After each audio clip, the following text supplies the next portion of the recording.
We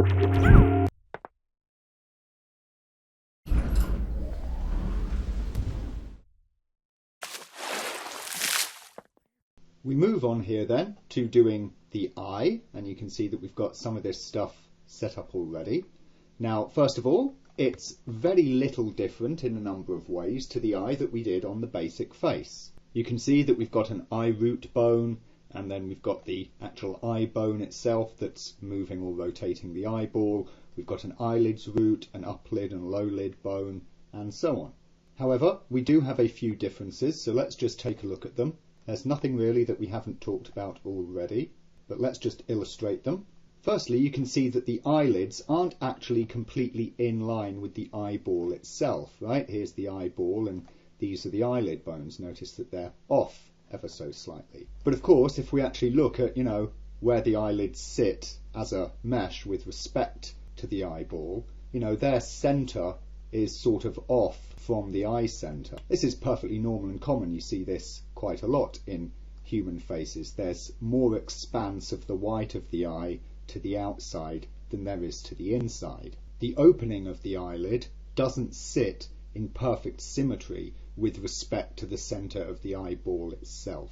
So for that reason, we have just taken the eyelid's root here, and as you can see, it's just rotated slightly off to put the eyelid bones on an action line with that different center. So as of course they will be rotating on pitch, that pitch direction is matched in to go over the eyeball correctly. Now what we also see is that I don't just have an uplid and a low lid bone, I also have the uplid 2 and the low lid 2. This essentially is just that fan of bones to give a staggered movement across the eyelid. And all you can see that these are doing, if we look at their motion options, this one is following the low lid, in this case with a multiplier of 0.45 times, whereas the uplid 2 bone is of course following the uplid, and in this case by a factor of 1/3. That way you see that they behave like this. We get that sort of motion when our lids are rotating. We get this, different managed shape to, of course, how we're handling the eyelid geometry. It just helps smooth it out a little bit. To that end, you can see that weighting, we're very similar to what we have on the simple face. We're just sort of feathering off a little bit at these outermost edges. Same deal on the upper lid here. And both of these bones are just using the same weight map, so both of these have got the eyelid low. There's no real need for them to have separate weight maps. For such a small area, of course, the eyelids aren't really travelling that far. We then again have, these bones just put in along the edge of the eyelids, just like we did on the simple rig, except instead of using 2, we're using 3, and they're just running round in a chain like this. And as you can see, just like all these other areas of the face, they're just a stretchy chain operating between nulls this time. So we've actually got null controllers set up for those bones, and they just stretch to fit between. Those bones themselves, which are called the edge bones, you can see are the children of the respective eyelid bones. So the uplid, that being the uplid main, not the uplid 2, just has those bones coming off it, and the same again for the lower lid ones. The one little difference that we do have is that we actually have an edge weight map here, an uplid edge and a low lid edge, which, as you can see again, just feather out. They're really only 100% right on, of course, the actual, edge geometry that we have for the eye, or the eyelid, I should say. And this, of course, allows us to shape our lid like this as we like. Now, of course, we've built a control structure out of nulls to handle all of this. Firstly, we've got the actual eyeball control itself here. We'll link that into a master and do the local world space thing just like we did on the simple rig. That'll be absolutely no different. Otherwise, we start with an eye root null, which is just the parent of all these other eye control items here. And you'll notice that we have an uplid track here and a low lid track as well. Obviously, these control nulls that we have for the eye edge bones, the lid edge bones, we want those to be part of our control rig, but we want them to follow the eyelid bone. So just as we did with the jaw, where we put in the jaw track, we've got an uplid and a lowlid track here. Because of course those eyelid bones are just targeted to these nulls here, which of course are a part of this control hierarchy. Now you'll notice something else that we've done here is we've got these two central nulls. Let me just go to bounding box, it'll be clearer. We have these two central nulls, which is the eyelid up 2 and 3, which are the edge controllers. They're direct children of the up track, right? So as the up track goes, obviously they come with it and they're just there underneath it. But then we have this other null, which is the eyelid up edge base. And this is in the same space as those two nulls, so obviously comes with them, but then it has the outermost, innermost and the outermost two nulls as a child of it. Clearly these still function in exactly the same way, but because we've got this guy in place, this up edge base, with just those two underneath it, it means that we can manipulate the rotation of that, which is back here at the eyeball center, just as all the other rotational points for the eye are. And as we see, that manipulates those two outer ones like this. This is similar to what we did in the simple rig, where we were, flapping, if you like, as though wings, the bones of the eyelid edge. That means that we're able to do this stuff, which of course compensates, or will compensate, for what needs to happen when this comes down. We will set this null so that it rotates up, shaping our eyelid for us automatically. The other thing that you can notice that we've done here is we have put in that soft eyes effect, but only the tiny bit on the side to side motion here. You'll notice that we haven't done it at all for the up down motion at this stage. And the reason for that is we're going to put in a much more nuanced version on this. That side to side motion, by the way, has come not from linking the bone of the eyelid's root to the eyeball, but rather linking the eye root left here. You see that we've set that to have its rotation item as the eye left, and it's following only on heading. And other things could be done with this null, should we desire. We can, for instance, twist it on bank, which gives this little shunt an offset to the eyelids. And we can also throw it on pitch, which moves them together as one. So let us work on doing some of this setup, and what we're going to use is nodes again, because they are very nice and controllable for us. So let's start working on getting this eye open close action going on with the shaping of the lid edge.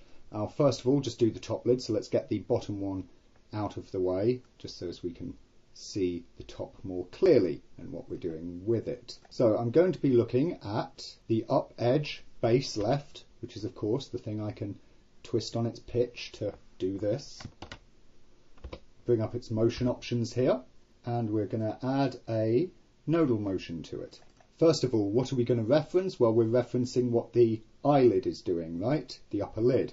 We could reference the bone, but for ease, I can just reference the eye up track. So we get an item info here for the eyelid up track left. We are interested only in its pitch rotation.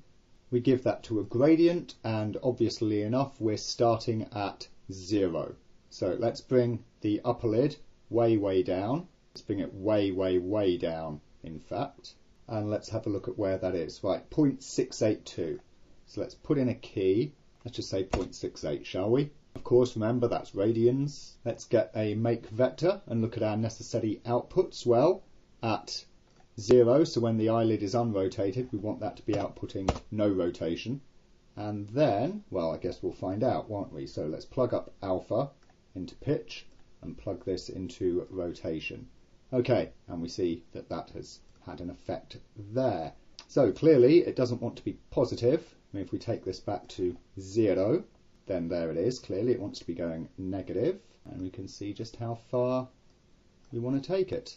Now at this point something like that looks okay. So that's good for a start. Now let's just reset the value of that and come back to our lower eyelid and reset the value of that. Okay, now let's pull this down again to some point where we're roughly at a full blink. Yep, and you can see we're getting the overlap there. So let's look at what value that is. That's 0.394. So let's throw in another key.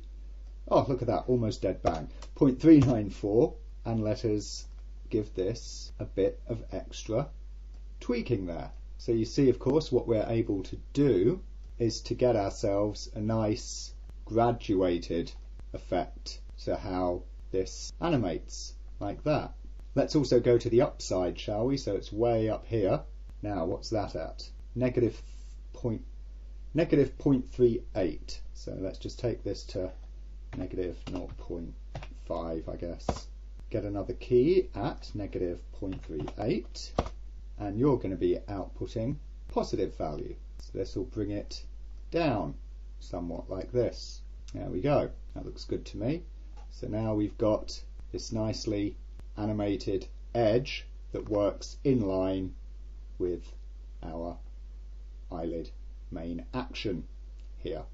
Now, lovely as this is, I might actually like to have some manual control over it as well, you know, just as I can have that quick touch effect without having to, you know, adjust all of these during animate. So let's just remind ourselves, we'll unhook that for a second, and we shall remind ourselves of what options it has. Well, heading is a bit naff really, so I don't care about that.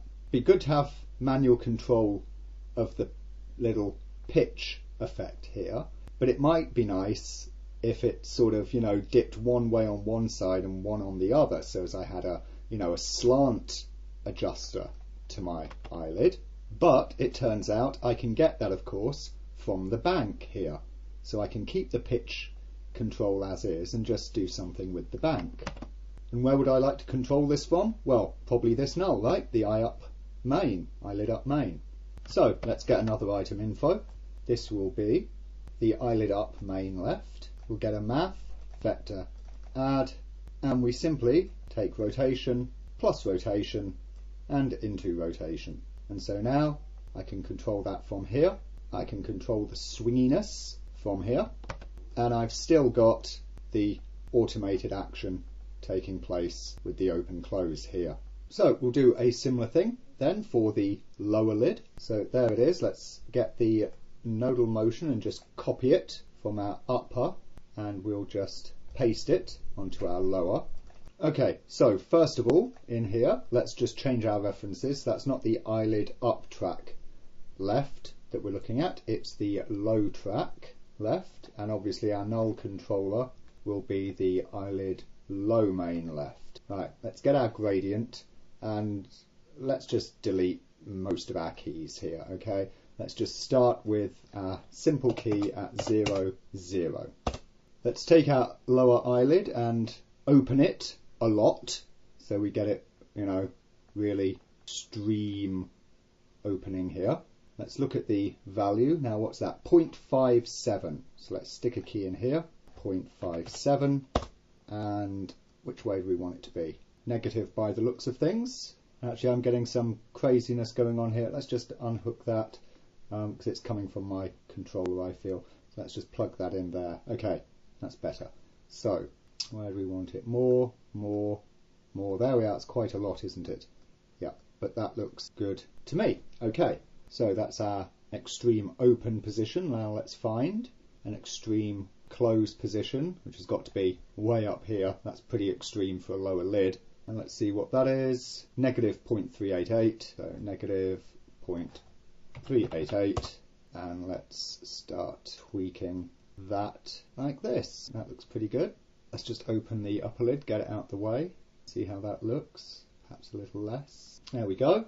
Super. Let's find a in between, something like this, I think. 0.214 or negative 0.214. Let's give ourselves a key there. 214. Tweak that off a bit. There we are. Let's also find an intermediate open somewhere around here. 0.106. What was that key at? It's at 0.5, wasn't it? I think we can go a little more than that. Yeah, somewhere here. 0.169. Add in another key at 0.69. Tweak there. We set that so as we can see that we have a good tweak to it. There we go. So, lovely. we're now getting this nice automated shaping on that. Reset you, make sure that we reset you on rotation, and then we've of course got the addition of that controller, so we just plug that on. Yep, that is good. We've got adjustment here on our bank and adjustment there on our pitch, and so there we have that whole setup. Got our eyelid edges taken care of nicely for our different actions on the eye. It works out pretty nicely, and we are, I think, quite happy with all of that.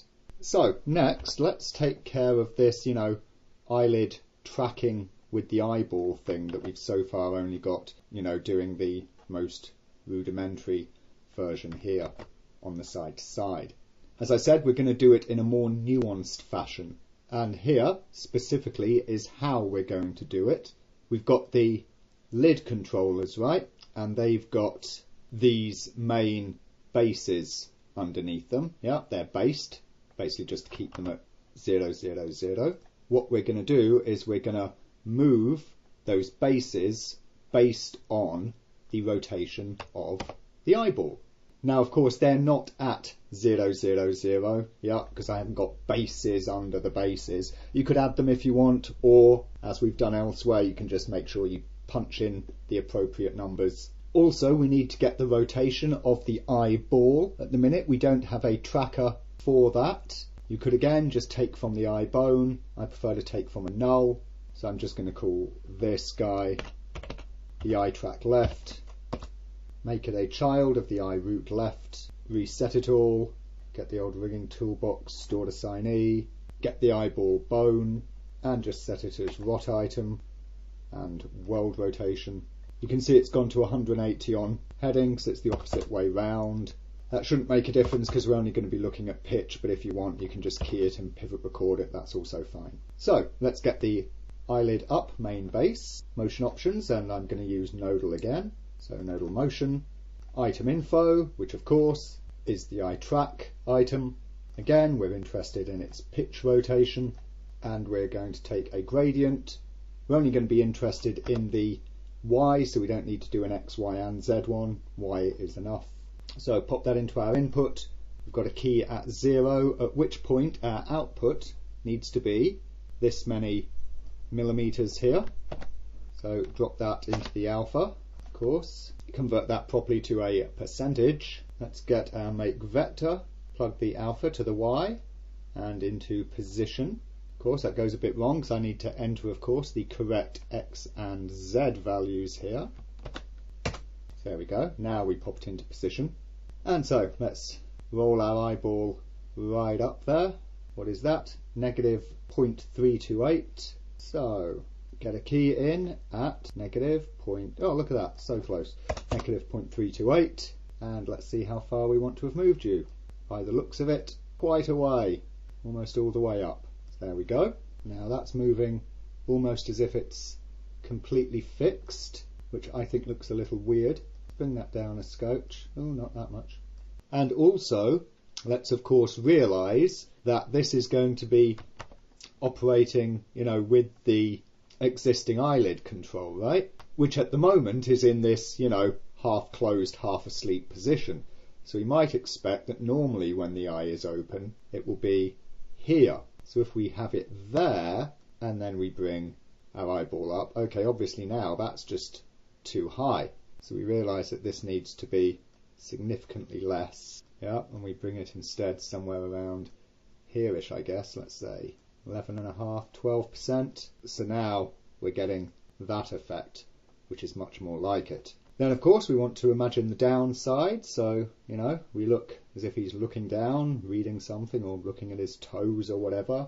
That's our value here, so 0.45, throwing a key around 0.45ish, and this time we're going to take you the opposite way, but not that far, only a little like this. We want to see some of the white of the eye above the iris when you do the look down like that. So there we are, giving us a nice action there.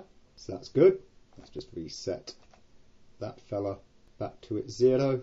And now we'll take that nodal motion, copy it, come to the low main base, paste it obviously, to start with. That's a little nuts. Why? Because we've got the wrong initial values. Let's just edit our make vector.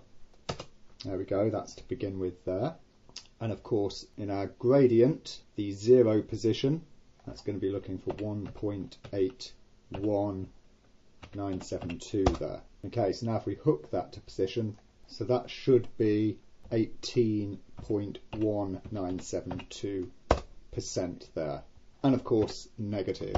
So now if we hook our vector to position, yeah, okay. So we've got the base correct. So let's have the lower eyelid also as if it were open, and put the upper as if it were open as well, so we can see what an open eye pose looks like. Something around this. Let's take our eye up. This was the look up key here, so we can just tweak that. It's good to me. Okay, and then we can come to the look down key here, which is going completely the wrong way, just because the values were different. So let's get the look down key here and tweak this guy right down like that. Good. So there we go. Now we see we've got this much more nuanced look to our fella. Perhaps that key's a little too much on the look up there. There we go. Please ignore what the right eye is doing because that's not set up yet. But there we have. It's very nicely done. Eyeball. So the last bit of control that we want on this eye then is going to be the blink action, and we've got our blink action null here, which goes between 0 and 1 meter. It only goes a small distance, of course, because its parent is scaled very small, and its parent is also rotated upside down, which is why you can see pulling it down actually takes it to positive 1 meter. We see as well, I've put this little blink pose onto my 2 eyelid controllers here. We're going to do this in exactly the same way as we did for the simple rig. Slight difference, I've gone for a slightly more realistic blink pose, so it's mostly the upper lid. The lower lid, as you can see, it hasn't moved on Y at all, but it has moved on X. If you actually put your fingers against your own eyelids and, you know, just blink, when you're looking straight ahead, this is, you'll find that your lower lid really doesn't move up at all, but it does squeeze inwards ever so slightly. We see as well, I've put little tweaks here onto the, pitch and bank adjustments of those controllers, again, just to squeeze off the, edges of the eyelids. So just like we did before, this is going to be a expression job. So let's create a new expression. We're already on the lower lid, so this is eyelid low, and of course we're working on multiple channels, so let's do for each channel. So X and left, and what are we doing? Well, it's going to be a map range, and it's going to go between whatever the keyed value is. The controller, of course, is going to be the blink left. So blink underscore L dot position dot Y. That's the controller. It's going to be between the controller, of course, at 0 and the controller at 1 on the Y. Then the min, of course, will just be value, so whatever the keyed value of that eyelid control null is. And of course its X position, which is negative, just over a millimetre, so that's 0.0010935.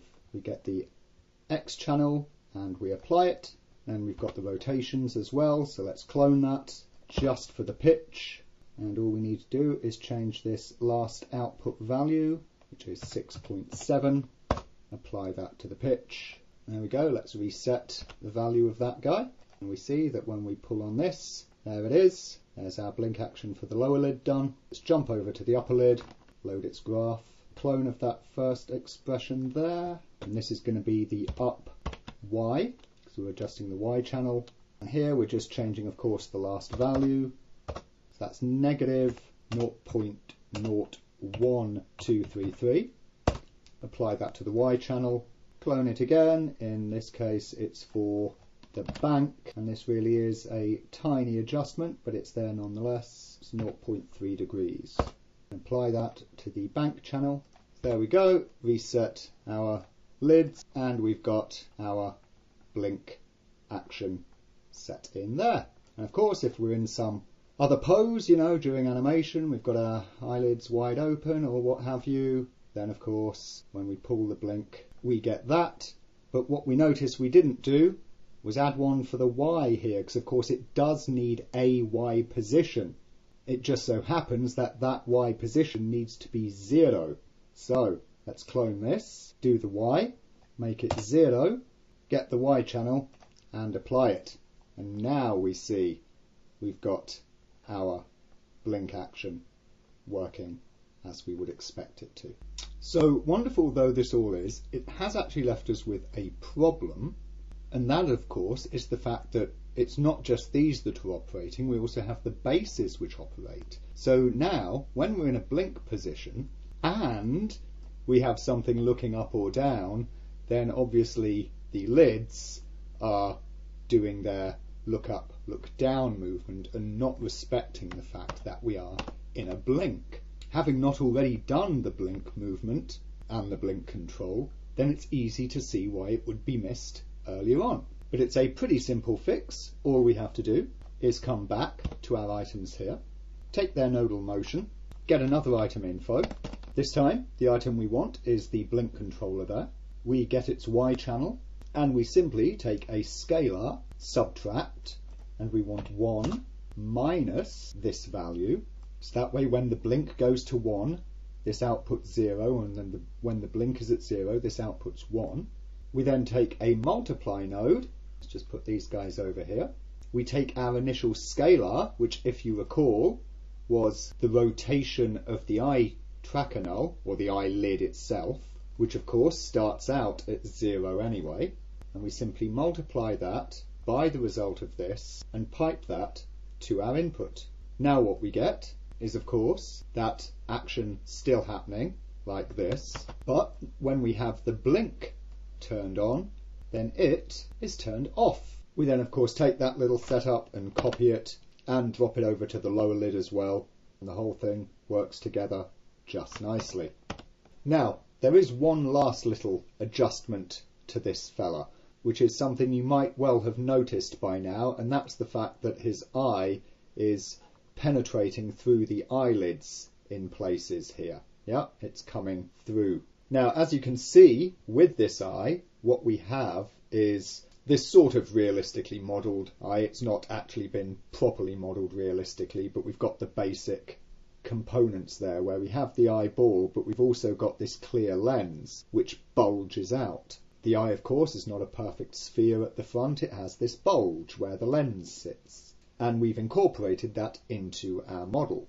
Problem, of course, is because it's not a perfect sphere front, this bit sticks out and has a tendency to poke through the eyelids in certain places. Now, of course, there's a simple fix for that, is that you just model the eyelids thicker. However, it is also really nice to be able to take account of this, because what you see when the eyes are closed, or, you know, the eyelid is over part of it and the eye moves around, is you can see this lump moving underneath the skin. So that's what we're going to set up, and I just want to draw your attention to the way that the eyelids are in fact modelled. You can see that they are modelled such that they would fit over a properly spherical eyeball without this additional lump. The last thing we need to look at then with the eye is any last areas of shaping, just as we've done with the rest of the face so far. The eye does have a lot of, you know, little subtlety and nuance in the way that it shapes and moves, so it can be handy to do certain little changes and corrections with a bit of morphing on top. Of course, you have to be careful because, again, you're morphing onto a rotating bone, which can produce more difficulties. So generally, you want to try and keep any morphing that you have to do in this area down to, you know, quite a minimum, maybe just a a little bulge here and there. A good example, for instance, is what happens when the eye closes and opens is, of course, you see this crease and bulge form. Let me just show you. You see, so our eye comes up and we get this nice crease over the top of the eyelid, but of course as it comes down we see that area opening up there, yeah, and sort of sticking out a bit. Now, as it happens, this is looking quite nice already. You could do some extra morphing perhaps if your particular character has need of it, but as this stands so far, it looks more or less okay. Another thing with this that you might have noticed is that the eye is, in certain places, coming through the eyelid there. It's penetrating through it. Now, this can be a thing that you see on more realistic characters, and of course what we have here is a more realistic style eyeball where we have this lens protrusion on the front of it. We have this lump, this bump. It is not a perfect sphere. Of course, because our eyelids are just rotating down from a point, they're making a perfectly circular motion, the bones are pulling in a perfectly circular motion, then the lens bit on the front of the eye sort of gets in the way of that, and seeing something of a protrusion like this might not be that uncommon. So how to deal with it? Well, you can always sort of do a cheat, such as, modelling your eyelids that bit thicker. Of course, that might alter the look of your character. However, if we take a close look at this fella, we'll see that in this instance, despite how lovely everything is looking here, it's one of those areas, as we've seen before on the face, and as is quite common with sub-patch characters, where part of the problem is lying in the initial deformation itself. You see, of course, when we look at the cage, which is of course what's important, since that's what's actually being deformed, we're not getting a very even deformation on these rows of vertices, on these edges for the eyelids. Since this is clearly wrong, it's probably best to try and fix this before doing anything else. So let's remember we had these two eyelid bones here. What we quite likely need is just more bones in our fan. So I'll create an uplid 3 bone. I shall select both it and the uplid 2, and of course they were just doing the same as items, so let's just turn that off for a moment. Let's take the 2 and let's base its rotation a bit further down here. Now, of course, with our same as item, we hadn't based these, so we need to pivot record that, and then let's just rest it in place there. And the 3, that seems pretty good where it is, so let's leave that rested. Right, let's take them both, put their constraint back at 100% there, bring our eyelid down, and then we can tweak these values. So really it's the value of the 2 bone that we want to tweak most. So we see coming up there, we're coming up to higher levels, but that's still not giving us as great a deformation as we would like. So simply, here's what we need to do. We need to take our eyelid up weight and start dividing it onto these different edges so that each bone can have its own little area of influence. So we've got the original eyelid up and a 2 and a 3 there. Obviously the main eyelid up is encompassing all of that. We'll see if anything needs to be taken off it. So let's give the eyelid 2 the eyelid up 2. Let's give the lid 3 the up 3. Okay, there we are. That is already substantially better. Getting a much better overall deformation on this guy now. So that's good. Let's have a look at our lower lid and see how that was performing just on base mesh. And we can see that actually that one's doing okay. We might see the odd vertex there that looks a little out of sorts, but generally we seem to be quite good as we are. We can also, of course, since the main original uplid bone is still grabbing the entire lid, we can also, reduce its strength a little bit and see how that plays. That can help us to smooth things off a little there. So let's jump back to our sub D, see how that has worked out for us. Okay, it's a bit better. It isn't coming through quite as much, but it is still showing through in this area. Consequently, it's going to be helpful for us just to have a little bit of a morph applied to our lid here. So what we do then should be pretty obvious by now. We create a little bulge there for the upper lid, we create a little bulge for the lower lid. Over in layout we hook them all up, so we've got the upper and lower left and of course the upper and lower right with the gradients, powering the morph maps. That all adds on to our existing morphs, and so there we have the effect coming in, and that's doing a better job for us, but it's still not completely perfect. Obviously you can just ramp those up, just bulge them out more if you're wanting. So we can see, for example, I'd only set this to come up to a max of 40%. Let's try it at 60 or 100, which is pretty much doing it, but I think it's just bulging out too much. It's too strong. You could, of course, try and, localize it more to the problematic area.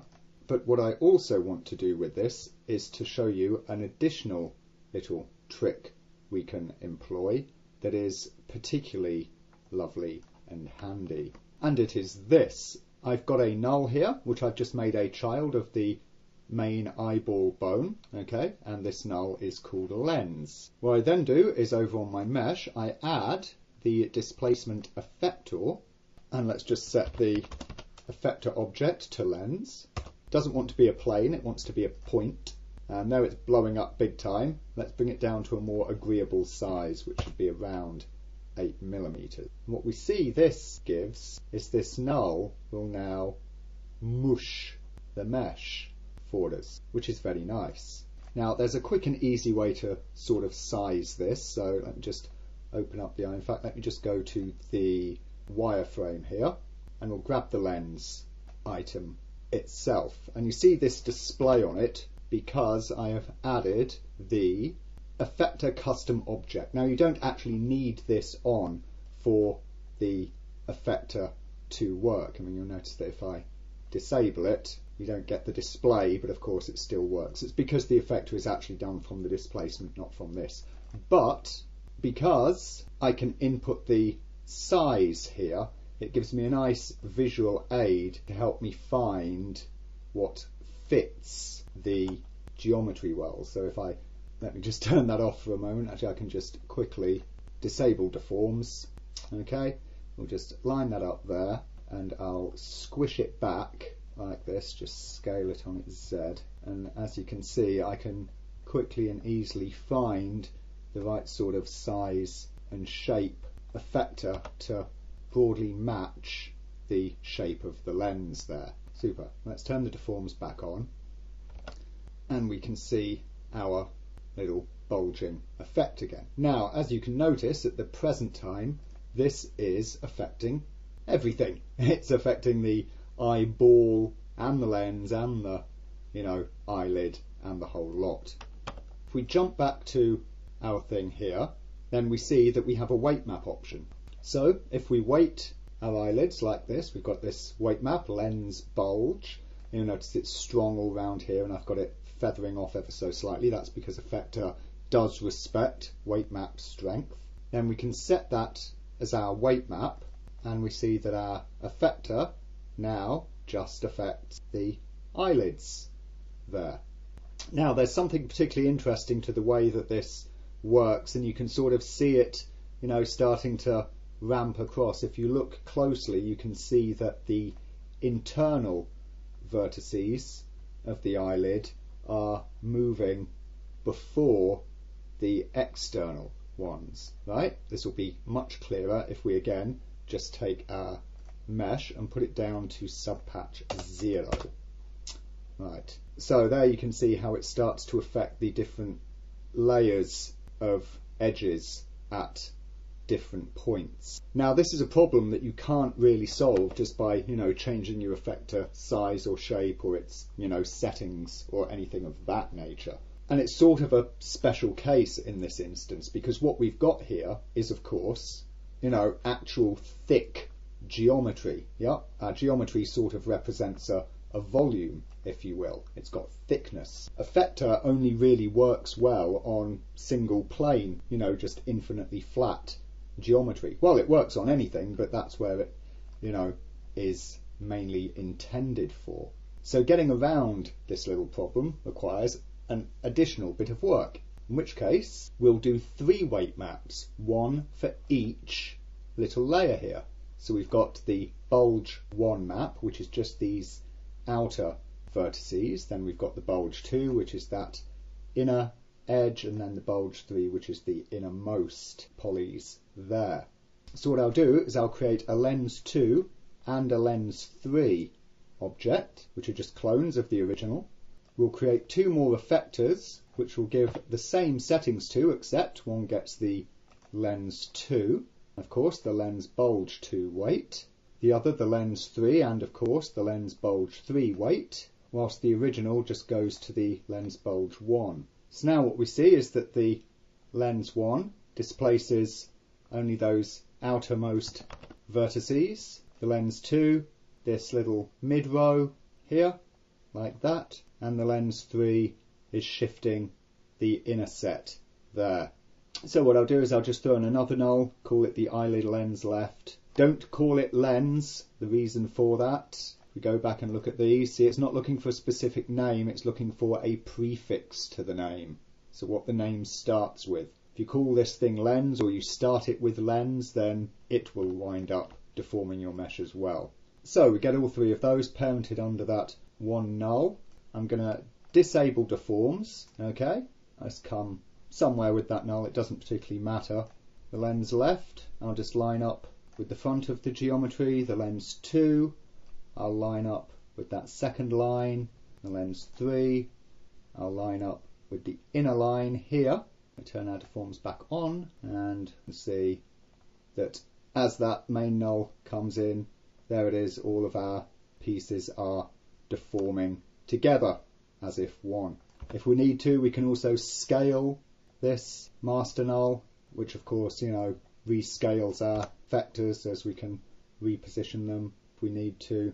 But first off, quite simply, let's just turn on our blink again. Let's find the place where our eye is most protrusive, which is, I don't know, around here somewhere, I guess. Get the lens left. Let's just move its Z position till, and we can also just scale our nulls here, till we start to see that work out a little bit. At this point, it's probably advantageous. Go back to subpatches. Remember, of course, you only want to move this on Z. Don't move it on its X or Y because you want it in line with the eyeball and, of course, the center of the lens itself. And then, with that worked out, not only do we no longer have the protrusion of the eyeball, but we also get this lovely subsurface effect of the eye moving beneath the skin, which is really, really natural. And you see, starts to give our eye this very lifelike and realistic look, which we like a lot. It is perhaps even more interesting when the eye is open and you can actually see the eyelid deforming here in response to the movement of the eyeball. Looks really nice, really natural.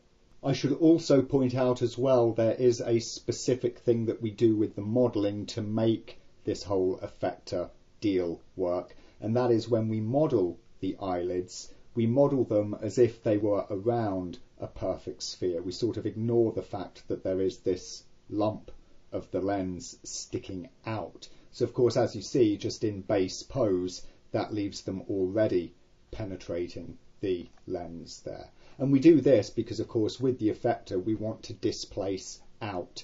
It's not going to be so easy, no matter what method you might try to figure out, to take the polygons that aren't over the lens and try and displace those back in. Of course, what you also don't want to have is a base pose where just this little bit is already, pushed out, because of course that will stick there. It will not move as the eye beneath it moves. I should point out there are two ways that you can do this. At present, of course, what we're doing is we're displacing the subdivision cage, right, the basic polygon cage, and then, of course, we are adding subdivision on top of that.